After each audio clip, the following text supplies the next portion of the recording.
Vous nous suivez de partout, vous faites bien, mesdames et messieurs. Merci pour cette grande confiance que vous nous renouvelez déjà à ce soir dans le cadre justement de votre émission Savoir en parler. Aujourd'hui, nous allons nous pencher sur une question aussi importante. D'ailleurs, toutes les questions qui ont toujours été abordées ici ont toujours été des questions importantes parce que lorsqu'on parle des enjeux écologiques de l'heure, ce n'est pas de la blague, ce sont des faits réels. Il faut que l'on continue à réfléchir sur de vraies stratégies, des vrais mécanismes qui doivent être mis en place afin que nous puissions arriver à résorber toutes ces questions. Aujourd'hui, nous allons aborder la question liée au transfèrement des eaux de l'Ubangi vers le lac Tchad, une thématique aussi importante.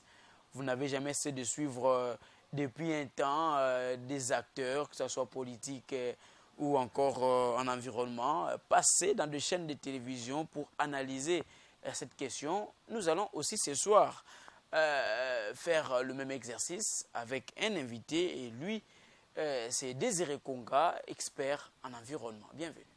Merci, monsieur le journaliste. Alors, vous avez votre micro, Désiré Konga. Nous sommes en train d'aborder cette question liée au transfèrement de la rivière Ubangi vers le lac Tchad. Une question importante qui d'ailleurs fait appel à ce que tout le monde appelle aujourd'hui à accepter cette tautologie, la guerre de l'eau. Oui, merci pour cette invitation. Encore une fois de plus, comme vous venez de dire là, que c'est vraiment une thématique très majeure, une thématique très complexe, puisque vous savez, transférer les eaux du bassin du Congo vers le lac Tchad, c'est une question de vie ou de mort. Vie ou de mort. Vie ou de mort. Alors, ça sera vraiment une occasion pour qu'aujourd'hui, qu'on puisse véritablement éclairer, n'est-ce pas, nos téléspectateurs sur ce point vraiment important. Alors, vous savez, il y a plusieurs bassins hydrographiques en Afrique. Et là, je cite par exemple les bassins du lac Tchad qui existent. Quand bien même qu'il y a le lac Tchad comme cours d'eau qui devient aujourd'hui, qui est menacé aujourd'hui par l'assèchement. Il y a le bassin du Congo qui est là. Il y a aussi le bassin du Nil. Il y a le bassin du Niger. Mais ce qui est grave, monsieur Niché, comment se fait-il qu'à côté là, il y a le bassin du Nil et à côté, il y a le bassin du Niger, mais eux préfèrent toujours prendre le bassin du Congo. Alors là, déjà à ce niveau-là, vous pensez déjà que ça pose énormément de problèmes. Le Congo est une puissance hydrologique et hydrographique. Et voilà, au regard de cette position, on s'est dit, avec le Congo, on peut soutirer de l'eau d'une des rivières sans que cela puisse avoir trop d'impact écologique. Oui, effectivement, je pense que ça fait l'objet de mon ouvrage qui va certainement sortir bientôt. Il y a déjà un aîné scientifique, le professeur Kabaseli Yinga Albert, qui a déjà publié d'ailleurs sur cette thématique où il a intitulé La guerre de l'eau. La guerre de l'eau, il a abordé comme Mutinga, mais comme ex-sénateur Mutinga, mais lui, il est allé plus dans les aspects purement scientifiques et techniques. Alors, mais moi, j'ai intitulé mon ouvrage qui va sortir bientôt. Je ne suis pas ici pour faire la publicité, mais je voudrais quand même que vous puissiez savoir que je menais des recherches là-dessus. Alors, sur cette question du transfèrement des eaux du bassin du Congo vers le lac Tchad. Et quand on parle de cours d'eau du bassin du Congo, là, il s'agit de la rivière Ubangi. J'ai intitulé l'ouvrage comme dans la géopolitique de l'eau en Afrique centrale. Donc, transfèrement des eaux du bassin du Congo vers le lac Tchad. Véritable menace écologique, économique, humanitaire. Hein, vous voyez. Et puis, donc, menace économique, écologique, humanitaire. Oui, dans la sous-région. Ah, d'accord. Vous voyez. Ce sont ces aspects-là que nous voudrions justement aborder pour que ceux qui nous suivent puissent comprendre. Oui. Parce que lorsque déjà dans votre ouvrage, au regard des études menées, vous dites que cela constitue une menace, alors le mieux serait que nous puissions techniquement prouver que c'est une menace pour que les autorités qui nous suivent puissent prendre des mesures qu'il faut pour que justement nous évitions justement cette menace et tous les enjeux ou toutes les conséquences négatives qui peuvent découler de cet acte. Effectivement, aujourd'hui, là, je profite de l'occasion pour vous informer que la rivière Ubangui, bon, pour les Congolais de la RDC, ils appellent rivière Ubangui, mais pour les Centrafricains, ils appellent ça fleuve Ubangui. Et au moment où je vous parle, Ubangui est menacé de lâchement, hein, parce que la quantité de la comment on appelle ça, de la précipitation, la pluviométrie, oui, la pluviométrie diminue sensiblement sur la rivière Ubangui. Déjà à ce niveau-là, ça pose déjà énormément un problème. Mais il y a encore une information que je profite de l'occasion pour informer ceux qui nous écoutent. Pourquoi le Tchad tient coûte que coûte à transférer la rivière Ubangui vers le lac Tchad? C'est que quelque part, il y a un problème. Il faut bien dire, Désiré Konga, c'est la RDC qui va transférer. Ils font une demande. Même si la fois passée, vous avez évoqué le fait que des gens se réunissent pour parler de cette question du transfèrement des eaux de l'Ubangui vers le lac Tchad, mais finalement, c'est la RDC qui doit accepter. Sinon, ça sera cette guerre dont a parlé le professeur Kabasséli, la guerre de l'eau. Oui. Le problème c'est surtout à quel niveau? Jusqu'au moment où je vous parle, la République démocratique du Congo n'a pas encore eu une demande officielle faisant l'objet de ce transfèrement-là. Vous voyez. Mais qu'est-ce que moi je voudrais dire? Le fait président Idriss Déby, vous voyez, avec arrogance, il était une fois en Afrique du Sud, il a dit en anglais que la République démocratique du Congo accepte ou pas, ils vont prendre cette eau par la force. Déjà à ce niveau-là, c'est qu'il y a quelque chose qui ne va pas. Et quand on parle de la commission du bassin de lac Tchad, et là, CBLT, c'est une organisation, ça prend plus ou moins 9 pays du bassin du lac Tchad. Et là, on voit le Niger, on voit le Nigeria, on voit le Cameroun, on voit le Tchad, on voit le Congo-Brazza, on voit la République centrafricaine, on voit la Libye, on voit le Soudan et on voit l'Égypte. Et au moment où je vous parle, quand le fait Idriss Déby, je suis sûr que on ne souhaite pas la mort de quelqu'un, mais sachez déjà que l'initiative ne vient pas seulement de Déby seul. Vous voyez, donc le pays limitrophe ou alors de ces bassins de lac, tous les pays concernés. Donc pour eux, il faut coûte que coûte par la force, vous voyez, prendre cette eau de la République démocratique, c'est-à-dire prendre la rivière Ubangui. Et je vous explique le pourquoi. Une petite histoire, et c'est là où j'ouvre un peu une parenthèse, vers les années 1980. Vous savez, en République démocratique du Congo, les Zaïre, à l'époque de Mobutu, un centre d'entraînement commando, Kotakoli, où on formait vraiment des commandos. Et c'était un centre renommé de l'Afrique centrale. Vous voyez, Mobutu au Zaïre et Hissène Habré, comme un président Hissène Habré au Tchad. Il envoie tout un bataillon pour la formation commando à Kotakoli. Alors, à la tête de ce bataillon-là, c'était Idriss Déby. À cette époque-là, il était colonel de l'armée tchadienne. Et c'est lui qui avait amené ces bataillons-là à Kotakoli, au Zaïre. Donc, il maîtrise bien. Or, vous savez, Kotakoli, la rivière Ubangui, c'est quelque chose de 17 km. Mais à partir de Mobaï Mbongo, donc là, vous savez, quand vous passez par Mobaï Mbongo, c'est comme Kisuka, Brazzaville. C'est de cette manière-là. Donc, à chaque fois, on organisait, donc, et le militaire organisait des exercices militaires sur la rivière Ubangui.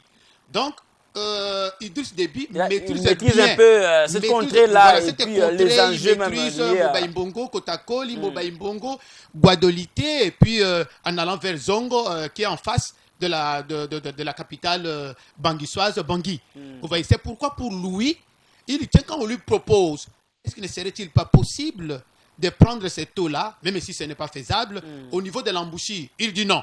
Donc pour lui, et ce qui est grave, Michel, imaginez-vous, juste au niveau de Mobaï Mbongo, c'est là où on a érigé le barrage central hydroélectrique de Mobaïmbongo, qui électrifie la ville de Badolité, et puis ça traverse même au niveau de Centrafrique, donc Mobaï de Centrafrique. Mais ce qui est curieux, dans un premier temps, ils veulent prendre cette eau à partir en amont du barrage. En amont du barrage.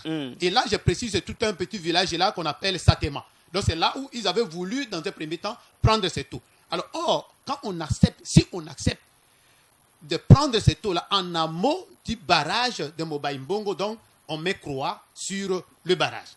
Alors, entre eux là-bas, on dit non, bon, si tel est le cas, il faut maintenant prendre cette eau à partir, donc en aval.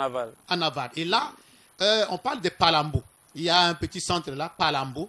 Donc, ils voudraient ériger, n'est-ce pas, un petit barrage là. Ça veut dire augmenter le niveau d'eau. Le niveau d'eau, et c'est à partir de là qu'on peut maintenant tirer vers le lac Tchad. Mais regardez les conséquences. Quand on essaie un peu d'augmenter le niveau d'eau à partir de Palambo, donc les ingénieurs, les techniciens ont calculé, ça peut prendre quelque chose de 200 km. Vous voyez, alors à ce moment-là, à partir de Palambo, même le barrage de Mobaïmbongo sera dans l'eau. Alors imaginez-vous, donc tous les villages, les longs de la rivière Ubangi, que ce soit du côté congolais ou alors du côté centrafricain, donc ces villages-là seront dans l'eau. Donc vous voyez déjà que, chers amis, c'est très grave. Je ne suis pas ici pour... je ne voudrais pas qu'on me considère comme un catastrophiste. Vous voyez, mais... Vous évitez toujours... Oui, toujours ces termes-là. Il y a d'autres personnes qui pensent que non, mais tirer cette eau-là. Parce que pour eux, ils veulent prendre cette eau par un canal. Donc on doit creuser tout un canal qui doit quitter la République démocratique du Congo jusqu'à vers le lac Tchad. Et puis peut-être dans l'avenir, il y aura des bateaux qui vont sillonner et ainsi de suite. Vous voyez, déjà à ce niveau-là, ça pose énormément un problème. Alors ce qui est encore grave, avec cette arrogance-là, de fait, le président Idriss Déby, il faut prendre cette eau par la force, tout ça que la RDC accepte ou pas, ils vont prendre cette eau-là par la force. Vous voyez, ce n'est pas pour rien. Il y a tout simplement, il y a des soubassements. Parce que les différents pays limitrophes du lac Tchad, donc pour eux, ils ont déjà proposé, il y a déjà des dispositifs, comment prendre cette eau-là par la force. Et voilà pourquoi il y a d'autres prévoyants, il y a d'autres scientifiques qui pensent que bientôt la République démocratique du Congo va connaître la guerre. Une autre forme de guerre. Voilà, guerre de l'eau. Au-delà de cette menace que nous avons toujours subie à l'est de la République du Congo, exactement, avec nos ressources, avec nos minéraux, bien sûr. Oui. Cette fois-là, ça sera encore avec une autre ressource. Cette fois-là, ça sera une ressource hydraulique, notamment la rivière Ubangi. Alors, la grande question que ceux qui sont en train de le suivre sont en train de se poser. Lorsqu'on prend la carte d'Afrique, on prend la République démocratique du Congo, vous prenez la République centrafricaine, et après, de l'autre côté, vous avez le Tchad.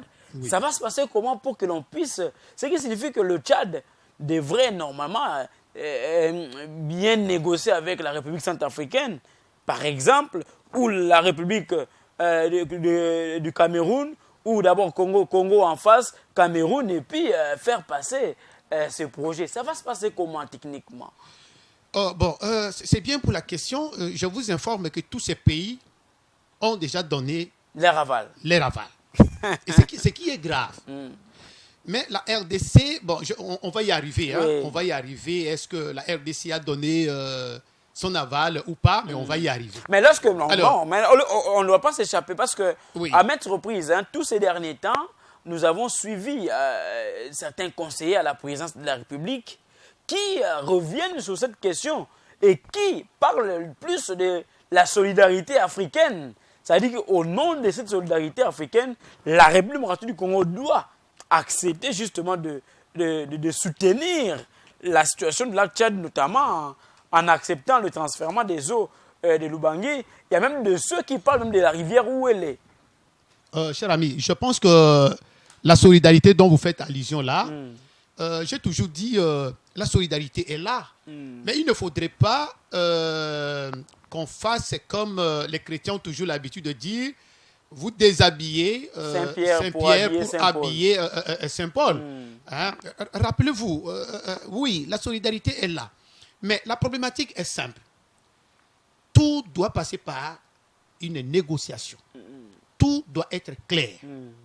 Il y a toute une réglementation. Il y a toute une loi qui est là-dessus. Donc, on ne doit pas tirer cette eau-là de manière un peu abracadabrante. Déjà, à ce niveau-là, ça pose énormément un problème. Je vais vous dire une chose. On organise des conférences. Et je vous dis, pour la première fois, c'était en Italie, à Bologne. Et un peu d'histoire là-dessus, qu'est-ce qui s'est passé? Vers les années 1971 ou 1970, le Sahel avait connu un problème grave d'assèchement d'eau. Et il y a une entreprise, n'est-ce pas? Une entreprise italienne qu'on appelle Bonifica. Et à la tête de cette entreprise-là, le directeur, il s'appelle Marcello Vichy. Vous voyez? Alors, avait déjà proposé, après les soviétiques, parce que ce sont les soviétiques qui avaient commencé à proposer. Donc, pour arriver un peu à donner l'eau dans le désert du Sahara. Alors, cette eau-là, il fallait qu'on tire ça à partir de l'Afrique centrale, de quelque part. Et alors, je venais tout à l'heure de vous dire qu'il y a d'autres bassins hydrographiques qui sont justement à côté. Mais on regarde Niger, en termes d'enjeux, en termes de capacité. Oui, même il y a l'océan Atlantique qui est aussi à côté, qu'on pourrait aussi tirer. L'eau de l'océan n'est pas une eau douce. Je sais. Aujourd'hui, il y a toute une...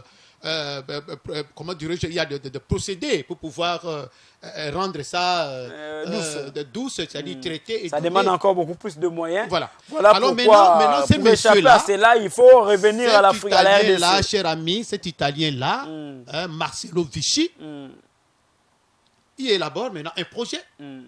Et il bâtit ce projet-là Transaqua. Transaqua. Cela veut dire le transfèrement de eau de l'Ubangui vers le lac Tchad est appelé Transaqua. Et maintenant, qu'est-ce qu'il fait? Partout où on a organisé des conférences, il est toujours là. Il présente. Même pendant qu'on organisait des COP à cette époque-là, il est là. Il présente, il fait la publicité de son projet, il faut le transfèrement, Maintenant, il est soutenu par les chefs d'État, vous voyez, de ces pays-là. Tous ces pays-là. Ils font partie du bassin du Tchad. Voilà. Et il est soutenu par ces pays-là. Et alors, on organise une conférence à Bologne, en Italie. On n'invite même pas la République démocratique du Congo. On se dit, on est encore en train de travailler en amont. Et voilà. La RDC sera invitée après. Encore en 2018, on organise encore une fois de plus, où c'est à Abuja, au Nigeria. Parce que vous voyez, Nigeria, c'est une grande puissance pétrolière. Alors, c'est Nigeria qui va donner beaucoup, qui va financer, qui va donner beaucoup de paquets. Et ce qui est extrêmement, comme je dis, gravissime, mon ami Michel, déjà là, il y a des discours, il y a des résolutions, les chefs d'État étaient là, soutenus par quelques politiciens français et d'autres pays. Vous voyez. Alors, ce qui est grave, il y a des accords, on signe un accord entre Chine et puis Italie, parce que pour la Chine, il y avait une entreprise qu'on appelle Power China, et puis du côté Italie, il y a Bonifica. Vous voyez ces deux entreprises-là, géantes, qui vont certainement effectuer des travaux de construction et tout ça là, avec un montant de plus ou moins 14 milliards. Et tout cela se passe pendant que la République démocratique du Congo n'est pas encore saisie. Alors, maintenant, avec la dernière conférence d'Abuja, ça a suscité, il y a des ONG de l'environnement qui disaient non, mais ça ne peut pas. Et l'écho est arrivé au niveau du Parlement congolais, et c'est à partir de là qu'on va inviter, n'est-ce pas, les ministres de l'environnement à l'époque, c'était Ami Ambatobe. Vous voyez, pour venir un peu donner la position du gouvernement congolais. Et voilà là où nous allons citer pour vous dire que est-ce que véritablement la République démocratique du Congo a donné son point de vue, disons, a donné son aval pour ce transfèrement de la rivière Ubangui vers le lac Tchad ou pas. Alors quand le ministre est arrivé là-bas, officiellement, puisque on suppose que quand le ministre dit, donc il engage, la position du gouvernement. Voilà, c'est la position du gouvernement. Mais curieusement, le ministre a dit, on ne peut pas transférer cette eau-là. Et voilà, l'ex-député de l'opposition, qui est aujourd'hui actuellement ministre de l'Environnement, Eve Bazaïba, a pris la parole. Et c'est par là elle a inventé le bois. Et dans mon ouvrage, j'ai relaté tout ce qu'elle avait dit sur le perchoir, n'est-ce pas, de l'Assemblée nationale. Elle a dit au président de l'Assemblée nationale, selon l'information à sa possession, que c'était en 2005, que la République démocratique du Congo a donné son aval. Oh là. Vous comprenez? Quelle contradiction. Voilà. Ambia Matobe était clair pour dire qu'il n'est pas question que l'on transfère les eaux. Maintenant là, alors, et finalement, quand elle a argumenté, finalement, c'est Lokondo, paix à son âme, c'est mon vieux, Lokondo a pris la parole pour couper le débat.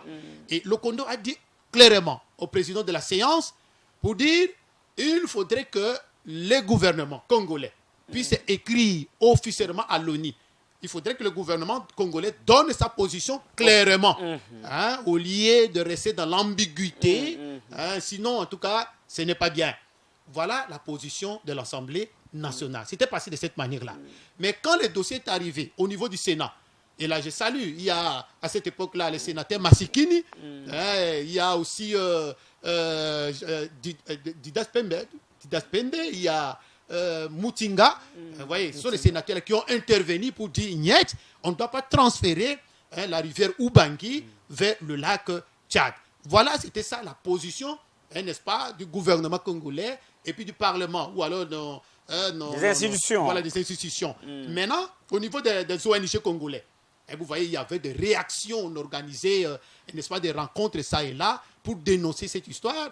Et puis la position des scientifiques congolais. En tout cas, cher ami, la majorité avait dit, niet, on ne doit pas transférer, n'est-ce pas, ce taux-là. Mais la position, n'est-ce pas, des chefs d'État, de ces belletés, donc pour eux, ils sont déterminés, il faut prendre ces taux de gré ou de force. Voilà, là où nous sommes. Maintenant, c'est là où nous sommes. Mais les enjeux, parce qu'on continue à parler de cette question, qui continue d'ailleurs à faire couler encre et salive, et d'ailleurs à créer des contradictions entre les scientifiques, parce qu'il y a de ceux qui estiment qu'il n'y a pas des conséquences négatives à céder justement ou encore à transférer les eaux de la rivière Ubangi vers le lac Tchad. Alors nous vous avons ici, vous êtes un technicien, un scientifique, d'ailleurs vous avez eu à travailler avec le professeur Kabasele aussi. Et dites-nous, parce que vous l'avez évoqué avec cette phrase qui a retenu mon attention, la guerre de l'eau. C'est tout le monde qui en parle. Alors techniquement, en tant que scientifique, parce qu'on peut refuser sur le plan politique, les politiciens peuvent dire, pas de question, on ne peut pas transférer. Ou encore ils peuvent dire, bon, nous acceptons que l'on puisse transférer. Maintenant, scientifiquement et techniquement, quels sont les enjeux ou encore les conséquences négatives qui peuvent être enregistrées au cas où on arrivait à transférer ces eaux? Merci mon ami. Je commencerai d'abord par des conséquences sécuritaires. Ils disent qu'il faut créer un canal qui doit quitter la République démocratique du Congo vers le lac Tchad. Or, vous savez, aujourd'hui, le lac Tchad qui devient, je ne sais pas moi, moribond, tout simplement, et puis il y a un mouvement qui se vit, un mouvement qui est, comment dirais-je, opérationnel dans le bassin, n'est-ce pas, de lac Tchad. On parle de Boko Haram. Vous voyez? Alors, le Boko Haram, tout simplement, pourquoi? Parce que les activités qui étaient sur le lac Tchad diminuent. Aujourd'hui, les gens comment dirais-je, ne vaguent pas librement, les gens ne travaillent pas correctement, donc l'économie s'est abaissée, et ainsi de suite. C'est pourquoi ça a créé, n'est-ce pas, ces mouvements-là. Alors, imaginez-vous, on fait maintenant de liaisons. Donc, entre la République démocratique du Congo et avec ces bassins-là, qu'est-ce qui va nous arriver? Avec on va maintenant déverser ces mouvements-là de Boko Haram qui vont commencer petit à petit à monter vers la République démocratique du Congo. J'ajoute encore un élément. Vous savez pourquoi la République démocratique du Congo a été attaquée vers sa partie est de la République vous voyez, la partie est de la République. Est de la République. Le Rwanda, donne comme raison, c'est parce que nos adversaires, vous voyez, qui sont là au Congo et qui veulent nous menacer, c'est pourquoi nous devons entrer au Congo et puis les chasser, les pourchasser même. Et en ce qui concerne cette histoire de transfèrement d'eau, regardez, qu'est-ce qui va se passer? Aujourd'hui, en République centrafricaine, il y a la rébellion. Tout le monde les connaît. Mais qu'est-ce qui se passe? Ce mouvement-là est soutenu une partie par le Tchad. Mais au moment où je vous parle, il n'y a même pas longtemps, les rebelles centrafricains soutenus par le Tchadien commencent déjà à kidnapper les Congolais, à couper les bras des Congolais sur la rivière Ubangui. Déjà à ce niveau-là, ça crée déjà de frustration et c'est ainsi que j'ai dit en tension, notre pays risque d'être attaqué à partir du nord, à partir de Badolité, à partir de Guémena, à partir de Zongo, à partir de Yakoma, et ainsi de suite. Donc déjà à ce niveau-là, les autorités congolaises doivent prendre des dispositions utiles parce que, apparemment, qu'est-ce qui va se passer? Non, nos adversaires sont au Congo, il faut entrer au Congo, les chercher, tout ça là. Et derrière les Centrafricains, ce sont les Tchadiens qui sont là. Déjà à ce niveau-là, ça pose énormément de problèmes. Techniquement, du point de vue économique, qu'est-ce qui va se passer? Vous savez que cette eau, la population riveraine vit que de cette eau. Vous comprenez? Puisque pour eux, en tout cas, il faut aller pêcher, il faut cultiver le long de la rivière Ubangui, il faut, comment dirais-je, de chasseurs-cueilleurs. Vous voyez, ils sont là. Mais aujourd'hui, transférer ces eaux-là vers le lac Tchad, qu'est-ce qui va arriver? Je vous avais démontré la fois passée. On va y arriver, on va y arriver. Okay. Allons-y. Par rapport à la rivière Ubangui. Nous sommes d'abord vous êtes en train d'expliquer les conséquences négatives sur le plan économique. Sur le plan économique. C'est ce que vous êtes en train d'expliquer. Voilà, qu'est-ce qui va se passer? Comme la rivière Ubangui est en altitude par rapport au lac Tchad, il suffit seulement que vous tirez une petite quantité d'eau, donc tout se déverse tous les bassins vont se déverser vers le lac Tchad. Vers le lac Tchad. Déjà à ce niveau-là, cher ami, imaginez-vous, on prend cette eau déjà là à partir d'un amont de Mobaïmbongo, ou soit même un amont de Zongo. Mais à partir de Zongo, jusqu'à son embouchure vers le fleuve Congo, ces gens-là vont vivre comment? Vous voyez déjà, ça va créer des scandales économiques incroyables, sans pareil. Et je prends encore un aspect écologique. Qu'est-ce qui va se passer? Donc, toutes les espèces aquatiques vont se déverser. Dans la rivière Ubangui. Alors, ils vont... Ces espèces-là vont se déverser, vont partir, vont aller de l'autre côté. Voilà, de l'autre côté vers le lac Tchad. Et finalement, la biodiversité sera menacée, des espèces, donc même les écosystèmes, tout ça là. Donc cela a des effets, a des impacts vraiment négatifs sur l'écosystème, sur la biodiversité. Vous l'avez dit. Et ça va même plus loin. Cela ne se limite pas seulement au niveau de la rivière Ubangui. Ça va traverser. Même, vous savez que nous avons un projet Inga 3. Et alors que Inga est ravitaillé par la rivière Ubangui, il suffit seulement de tirer cette eau-là pour que la rivière Ubangui ne déverse pas correctement dans la rivière, disons dans le fleuve Congo. Et là, c'est le projet Inga 3 qui sera menacé. Voilà, vous l'aviez dit à l'entame, vous avez évoqué beaucoup d'enjeux à la fois, mais ici, concrètement, parce que si on s'est dit il y a les bassins du Niger, il y a le bassin du Nil, il y a le bassin du Tchad lui-même, et qu'on ne veut pas toucher à ces autres bassins et que l'on doit toucher au bassin du Congo, peut-être on s'est dit c'est un bassin qui est envahi par beaucoup de cours d'eau et que les eaux étaient en grande quantité, ça ne dérangerait en rien que l'on puisse sacrifier ne fût-ce qu'un cours d'eau, notamment la rivière Ubangi. Alors, en quoi tirer les eaux de l'Ubangi constituerait réellement une menace sur le plan écologique?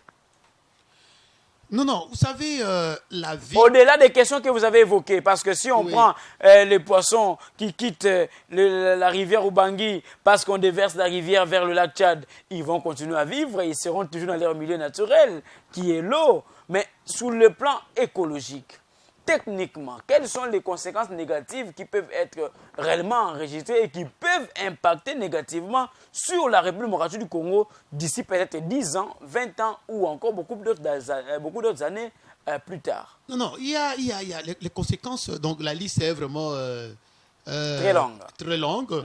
On ne doit pas tout énumérer. Mais je vous avais dit déjà que... La fois passée, vous avez évoqué la question liée, si on arrivait à transférer à partir de l'embouchure, ça réduirait la quantité d'eau du fleuve. Du fleuve, effectivement. Cela veut dire quoi?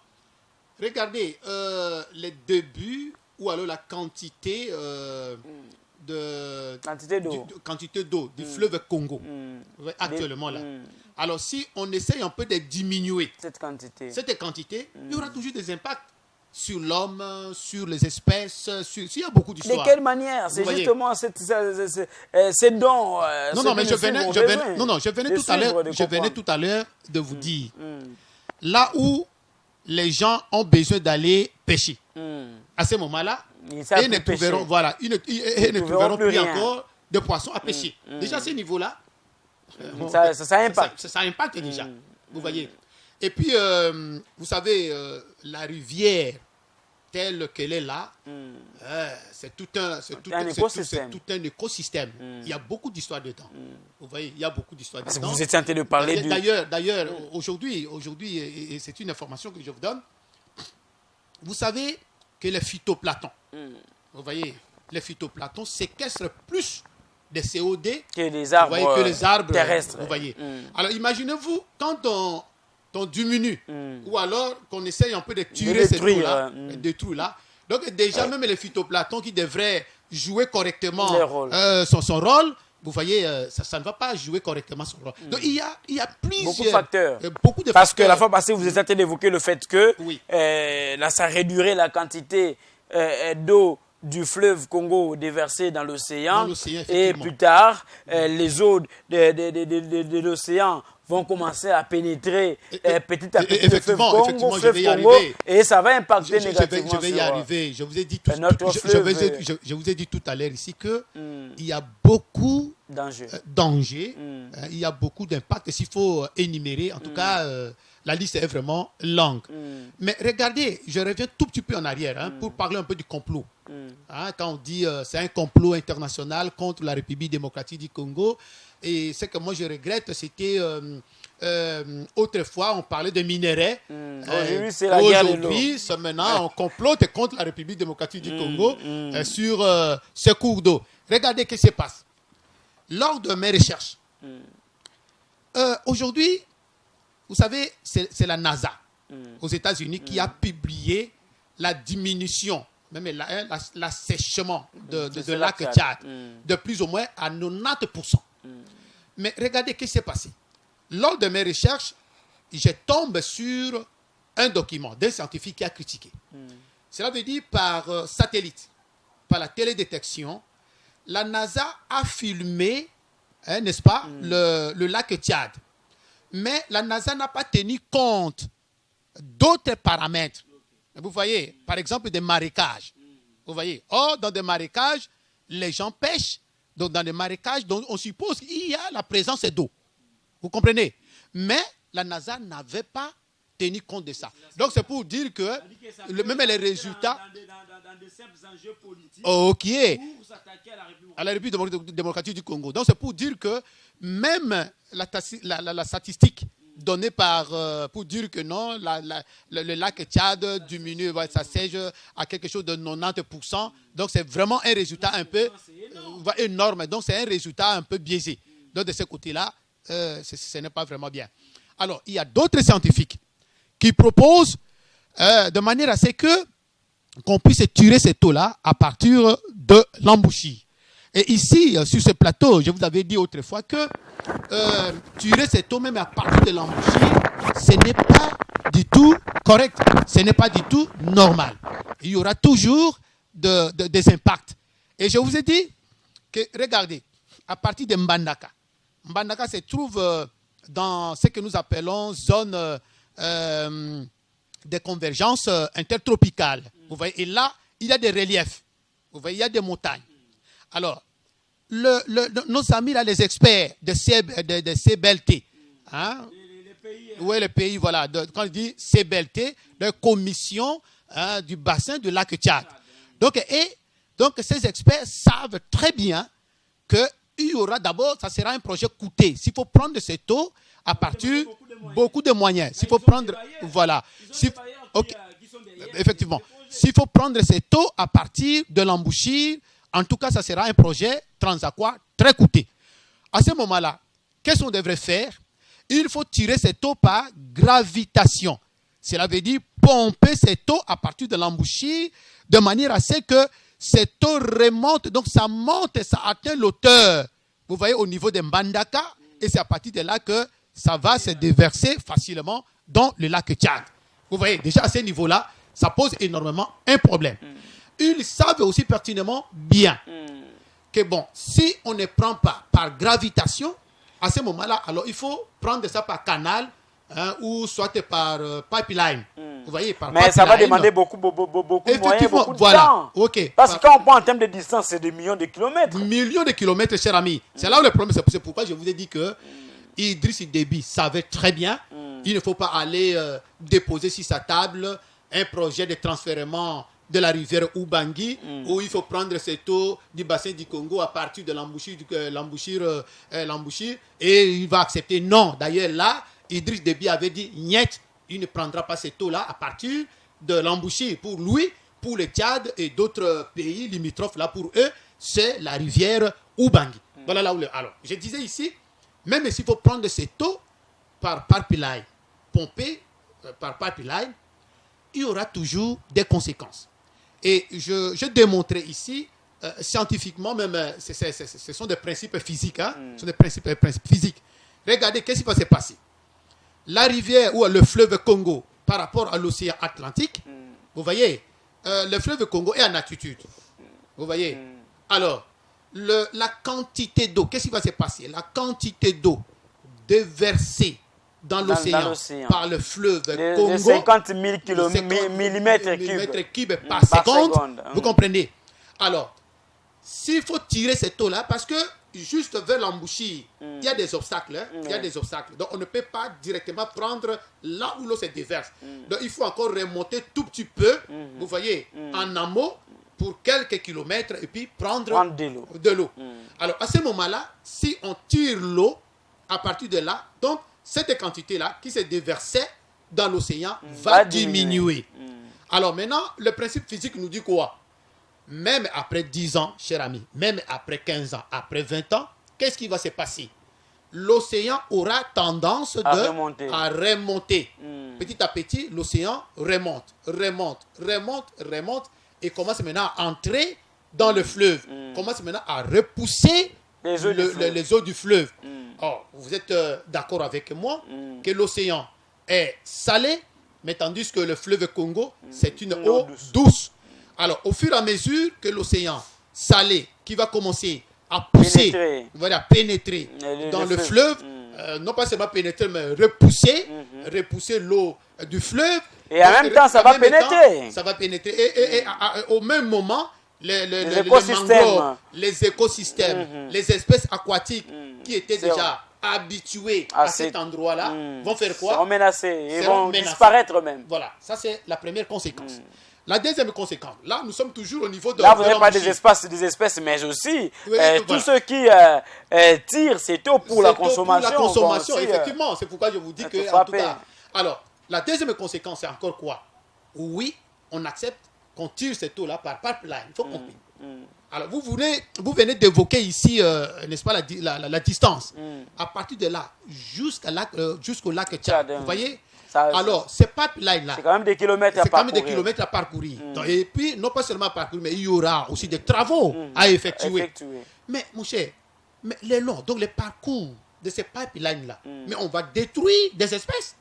Et parfois, ça va passer là où se trouvent des parcs nationaux, par exemple, des aires protégées, et peut-être déclarés par l'UNESCO comme patrimoine mondial. Vous voyez. Donc, regardez les enjeux qui entourent ce transfèrement de eaux du bassin du Congo vers le lac Tchad. Voilà, a beaucoup d'enjeux qui présentent aussi beaucoup de dangers. Oui. Beaucoup d'enjeux qui présentent à la fois beaucoup de dangers et qui exigent une réflexion, un travail vraiment approfondi. Alors, il faut aussi réfléchir dans l'autre sens.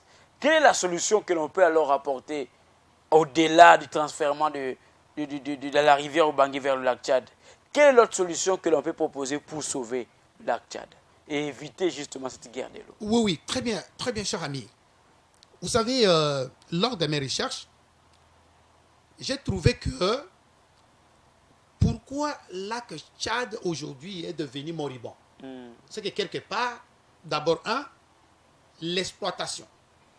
Vous voyez, la gestion de ces lacs-là n'était pas durable. Et c'est pourquoi je profite de l'occasion, je tue l'intention des exploitants de nos cours d'eau de la République démocratique du Congo. Chers amis, chers frères, vous voyez même le fleuve Congo que vous voyez là, sur la République démocratique du Congo, nous les Congolais, si on n'arrive pas à exploiter cette eau-là de manière durable, un jour, le fleuve Congo disparaîtra. Ça, c'est le premier élément. Le deuxième élément, vous savez... Quand vous dites ça, la personne qui est à la maison, qui vous suit, se dit, mais comment ça, toute cette quantité d'eau va s'assécher? Regardez, qu'est-ce qui va se passer? L'agriculture a contribué négativement. Parce que vous savez, les peuples tchadiens, nos frères là, ce sont des peuples éleveurs. Oui. Vous voyez, et puis cultivateurs également, tout ça là. Donc il faut à partir, donc avec des irrigations, donc en désordre, tout ça là, et ça a impacté négativement sur le lac. Et puis il y a aussi un autre élément. Vous savez, il y a ce que nous appelons évapotranspiration. Alors, qu'est-ce qui donne l'évapotranspiration? Même avec la forêt. Cette montée de la chaleur aussi. Voilà. Vous savez, il faut reboiser les longs des cours d'eau. Cela veut dire le lac Tchad. À un moment donné, on a coupé. Ça veut dire que ça constitue l'une des solutions d'après vous. Effectivement. Que l'on puisse revenir dans mon ouvrage, j'ai proposé, il faut reboiser le bassin. Vous voyez, il faut reboiser le bassin du lac Tchad et avec la forêt qui va naître. Vous voyez, la forêt va donner ce que nous appelons l'évapotranspiration et l'évapotranspiration va occasionner des précipitations sur le bassin. Et surtout que l'arbre joue un rôle important dans le cycle de l'eau. Le cycle de l'eau. Vous voyez, j'ai proposé ça. Et puis, mon cher, et là, c'est là où je trouve vraiment très compliqué, mais je sais que les autorités, puisque vous avez évoqué ici, vous avez dit, mais il y a d'autres conseillers qui pensent qu'il faut transférer ces eaux-là. Qui passent dans les chaînes de télévision pour évoquer ces questions au nom de la solidarité africaine. Non pas seulement au nom de la solidarité, mais on voit il y a des millions de dollars qui vont tomber. Moi, je n'ai pas vu. J'ai vu ces déclarations, c'est ce que j'ai vu et entendu. Et c'est là où, à travers cette émission, nous sommes en train d'éveiller aussi la conscience de tous les Congolais qui sont en train de nous suivre pour que des vraies études soient menées. Et que si, à l'issue de ces études, on se rend compte qu'il y aura des conséquences négatives sur la République démocratique du Congo, alors on doit revenir à nos lois. Voici la solution qui est très simple. Et je pense que les autorités sont là, sont en train de nous écouter, de nous suivre. Michel, félicitations d'avoir organisé un peu cette émission. Et je profite d'ailleurs de l'occasion pour dire aux autorités, on m'invite, on m'invite par-ci par-là, mais votre chaîne, est-ce que la manière dont vous êtes en train de traiter des problèmes écologiques ou des problèmes liés à l'environnement, peut-être un jour, les gens de bonne volonté, qu'on cherche un peu à vous décorer. À vous décorer parce que c'est un problème très sensible et lié à l'environnement. Et là, je suis en train de lancer qu'on appelle ça un appel, un appel vibrant qu'on puisse décorer ces messieurs, puisque vous êtes en train de toucher un grand travail. Oui, voilà, de toucher un problème vraiment très, très, très délicat. Cher ami, j'ai dit clairement sur ce plateau qu'on ne doit pas développer la République démocratique du Congo nécessairement par les transfèrements de ces eaux pour nous créer encore y a beaucoup à faire. Un autre problème. Le Congo est potentiellement riche. Et au moment où je vous parle, on continue encore à découvrir, des richesses et des ressources donc en abondance. Ce n'est pas ça le problème. Deuxièmement, cher ami, qu'est-ce qui va se passer? Mais nous avons des lois dans ces pays. Et il y a des lois sur la gestion des eaux douces dans notre pays. La constitution de la République démocratique du Congo est claire là-dessus.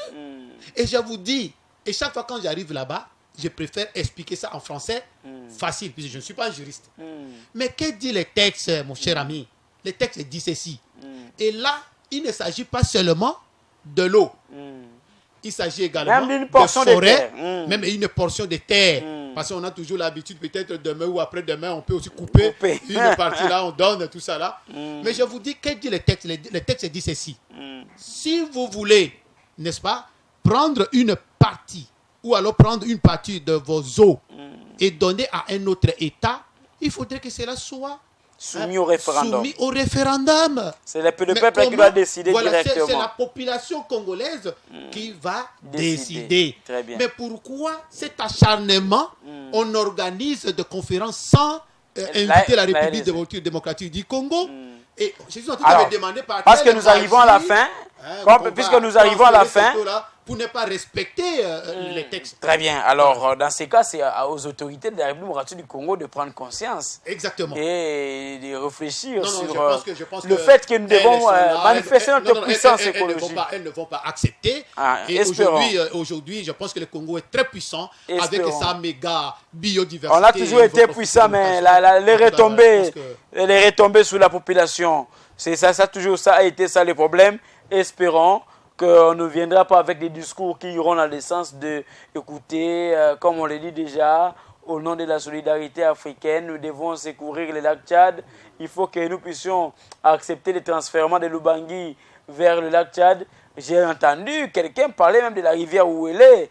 Et là, c'est notre paire de manches. Et on finira par vous demander, je ne sais pas quel autre lac de la République démocratique du Congo pour aller... ça y est déjà convoité par la Zambie. Très bien. Voilà. Ce sont des aspects importants que nous sommes en train d'évoquer. Mesdames et messieurs, ça n'est fini. Merci beaucoup de nous avoir suivis. Et surtout, merci à Désiré Konga d'avoir répondu à notre invitation et d'avoir éclairé l'opinion par rapport à cette thématique aussi importante qui fait couler encre et salive. C'est moi qui vous remercie, messieurs les journalistes. Merci beaucoup. Merci aussi à Rosmani. Merci à Job Bassaï qui nous ont permis d'arriver jusque chez vous. Mesdames et messieurs, merci aussi à vous de nous avoir suivis. Restez nous fidèles et nous continuerons toujours à vous servir en abordant ces genres de questions que beaucoup négligent, mais qui sont pourtant des questions importantes parce que il n'y a pas de vie sans le verre et il faut de temps en temps sensibiliser, évoquer ces questions pour éveiller les consciences et surtout pousser les autorités à savoir quelles décisions prendre en vue de l'intérêt général. Ça n'est fini. Portez-vous bien. Au revoir.